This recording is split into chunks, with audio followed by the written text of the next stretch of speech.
The new points to address in today's lecture are possession statements and prefix prepositions.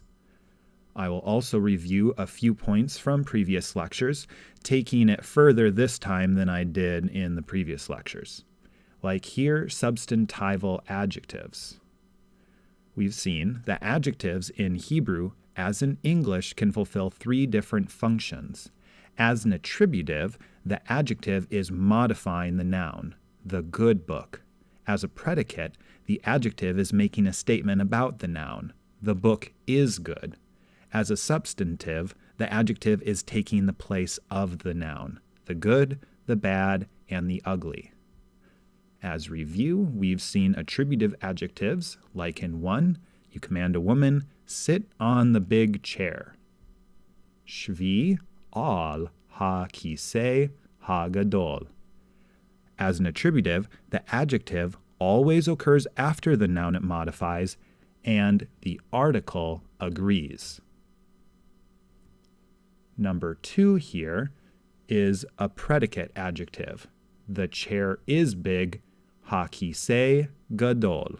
And with predicate adjectives, the adjective is always indefinite. It lacks the article. To be here is a little wrinkle with predicate adjectives. The adjective can actually occur before the noun. So, gadol ha-kisei means the same thing, the chair is big.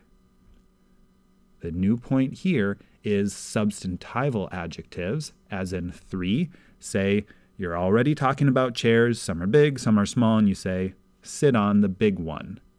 Shvi al ha-gadol. There's no noun for it to modify because ha-gadol is taking the place of the noun. Now, more often than not, a substantival adjective in Hebrew is going to have the article, but this is nothing that's stipulated by the syntax. It's just a matter of how we typically speak, that if the context is set, we're talking about big chairs, small chairs, and if you're saying, hey, sit on the big one, that more often than not, when you use a substantival adjective, you have a particular something in mind, so you're going to use the article. Okay, and here we have how you make a statement of possession. This section is fun because Hebrew is quite a bit different than English, and Hebrew and English end up representing the two different ways cross-linguistically that languages make statements of possession. You have the English way, where a language will have a word for possession like have. I have gold. And then there's the Hebrew way, where a language will say, gold exists in some kind of relationship to me. Languages will vary here with what kind of relationship word they use. Hebrew uses the preposition la, which means to. So literally this reads, there is to me gold. And yesh li zahav is just the natural way that Hebrew makes a statement of possession. So in English, you wouldn't want to translate it literally. You would want to translate it with the most natural way that English makes a statement of possession. So this means, I have gold. Okay, with number 5 as the basic way that Hebrew makes a statement of possession, let's look at a little bit of variation. Number 6 shows you that yesh is optional for making a statement of possession. You can say, I have gold, just by saying, li zahav. Number 7 shows you that you can ask about possession by just attaching the interrogative at the beginning. Ha-yesh lecha zahav means, do you have gold? And number 8 shows you that yesh is optional even in asking a question. You can just attach the interrogative straight to the preposition la. Ha lecha zahav also means, do you have gold? Now notice here that the vowel on the interrogative is a patach, and that can look like the article the. But it can't be, for a few reasons. A couple I think are very intuitive. In Hebrew, as in English, you cannot attach the article the to a preposition. In English, the to you gold sounds bad, and it's also bad in Hebrew. The other is context. Now, once you start reading your Hebrew Bible and you're following along and you understand what's going on, you're always going to get some kind of signal with when a character is going to ask a question to another character. So with context, you should pretty much never get tripped up with is ha here the article or the interrogative. And finally, we have you can also negate a statement of possession just by switching in ein for yesh. So ein li zahav means I do not have gold. And here are the prefix prepositions. There are 3 prepositions that are always written as a prefix attaching to the following word. These prepositions are ba, ka, and la. These prepositions may never be written alone. They always attach to the following word, and that they always attach as a prefix. This is indicated on the backs of the flashcards by having a hyphen occur after the word. So the hyphen marks it needs to attach to something that follows. The default vowel of these 3 prefix prepositions is a shva. So it's ba, ka, and la. Let's look at how these prepositions attach. In 10, in a house is bevait, and number 11, to a man is le ish. I note here that the default vowel of these prefix prepositions is a shva, because if that shva changes into a different vowel, that may indicate something important. Let's look here at how these prefix prepositions attach to nouns with an article. So 12 corresponds to 10, but now it's in the house. What you may expect is this form, behabait, but you have this asterisk, which indicates a form that doesn't occur. What happens here is ba is one of those 3 prefix prepositions, be, ka, and la, and these 3 prefix prepositions always make the he of the article drop out, disappear entirely. The only thing that remains is the vowel of the article gets swallowed up by the prefix preposition. So behabait is not that, it's actually ba-bite. And so there's this very slight distinction between in a house versus in the house. So be is in a, ba is in the. And here, number 13, to the man, you may expect le ish, but la is one of those prefix prepositions that makes the he of the article disappear. The la swallows up the vowel of the article, and that's the only indicator that this noun is definite in la ish. Now, you may notice here I have written this hypothetical underline form. The vowel of the article is kametz. Remember back on the lecture of the article that the default way to write the article is he, patach, and this is a dagesh chazak written in the following letter. It's that doubling dagesh. But aleph was one of those letters that never doubled, and so it rejects the dagesh, and the patach here of the article compensates by lengthening to a kametz.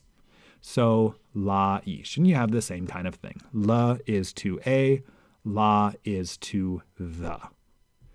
And here I highlight 12 and 13. Whether it's a patach or a kametz, it's pronounced the same, ba versus la. So if you have an A-type vowel, that indicates the article, this is a definite noun. If you have a shva, that's an indefinite noun. Now, this is actually a simplification. There's some further details where there's forms that make it even harder to distinguish with whether the noun is definite or indefinite. I have noted some of these forms in the grammar sheet that you have in your packets. But let me say something else, is that you'll never encounter these forms in the vacuum, right? You'll only ever see these forms in the Hebrew Bible. You have context. So you're reading along, you're understanding what's happening, you run across one of these forms, and context will usually help you decide whether something should be definite or indefinite. There's clues along the way, whether or not we're talking about some particular thing or just any kind of thing. And so it can be tricky to parse these correctly if you just encounter them in a vacuum. But in this class, you'll only ever encounter them in some kind of context. And seeing lots of examples, you'll be able to get the hang of it. Here we have plural subject pronouns. We've seen the subject pronouns in the singular. So I, you can have, it occurs in two different forms, ani or anochi. It doesn't distinguish between genders, so whether it's a guy speaking or a girl speaking, both would say either one of these forms. If you are talking to a man, you say ata. If you're talking to a woman, you say at. If you're talking about a man, you say hu. If you're talking about a woman, you say he. Now let's look at the plural forms. We, just like I, does not distinguish between gender. So whether it's a group of men speaking or women speaking, both would say anachnu. You can notice that both of these first-person pronouns, whether singular or plural, uniquely begin with aleph nun. Here are second-person pronouns. If you're talking to a group of men, you would say atem. Talking to a group of women, you would say aten. And second-person pronouns uniquely begin with aleph tav. Here, third person, if you're talking about a group of men, hem. If you're talking about a group of women, henna. And you can notice that the third-person pronouns uniquely begin with he. Those kind of diagnostics as far as how they begin, that can help you as you're first getting introduced to the pronouns. Over time, these will become very intuitive and you'll have these pronouns in you as far as being able to produce them. Okay, here are some examples of how you would use these pronouns. Remember, the subject pronoun, it's always the subject of the sentence. If you say you, a group of men, are walking about, you would say atem mithalchim. And mithalchim here is one of those participles. Number 19 shows you something different. It's a kind of thing that we've seen before. Hem is that subject pronoun. It refers to they. But here it's not the subject of the sentence, but it refers back to the subject of the sentence. The subject of the sentence is Yishai u Miriam. So Jesse and Miriam are teachers. What hem here does is it separates two different nouns. So if you have a statement and you're saying this noun is equal to this noun, then if you wanted to mark that as a statement, you would put in the third person pronoun that refers back to the subject. Okay, one more example here is if you wanted to say Sarah and Leah are students. Sarah and Leah are two women, Sarah ve Leah, so you use the feminine pronoun to refer back to them. Henna talmidot, they are students. Now, when you translate, you don't end up translating the subject pronoun. What it does is it kind of substitutes in for a verb, because remember, Hebrew doesn't have that to be verb, is, are, like English does in the present tense. So it can show up here between two sets of nouns, stating them as marking them as a statement. Sarah and Leah, they equal students. They are students. Let's end by looking at plural participles. We've seen the singular forms. Remember that a participle is a verbal adjective. It'll mean something like a verb, and it'll occur in places in a sentence like an adjective. Participle in English is one of those ing words, running, jumping, skipping, laughing, etc. And as a verbal adjective, in Hebrew, the participles will have the same endings as the adjectives. So, masculine singular, a participle just like an adjective, will have no distinct ending. Feminine singular, a little different. Adjectives will end always in kametz he. A participle in the feminine singular will end in either a or et or at. Let's look at the plural forms. You should be able to predict them, knowing that the participles have the same endings as the adjectives. Yes, masculine plural ends in im, and feminine plural ends in ot. Let's look at some plural forms of participles.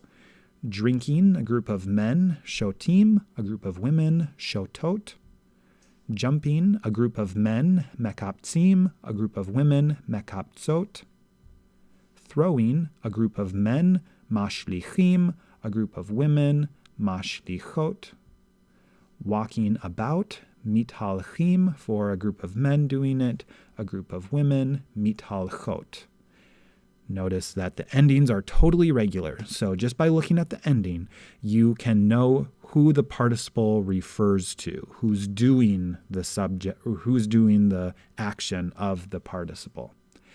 In the future, we'll show you how to derive the participle form from the forms of the verb that you memorize, the flashcard forms, but that isn't this lecture. Just to note that the endings are regular, and it's important to notice endings so you know who the participle refers to. We have one example using a participle. We are drinking wine. You can say, Anachnu shotim yain. So far, we've been using the participle as the present tense, so describing what a person is doing as he's doing it. There are more uses of the participle, but we'll get to those in the future. Just to state right now, this is one common way that you can use the participle. And for more resources on internalizing the language of Scripture, go to www.picturehebrew.com.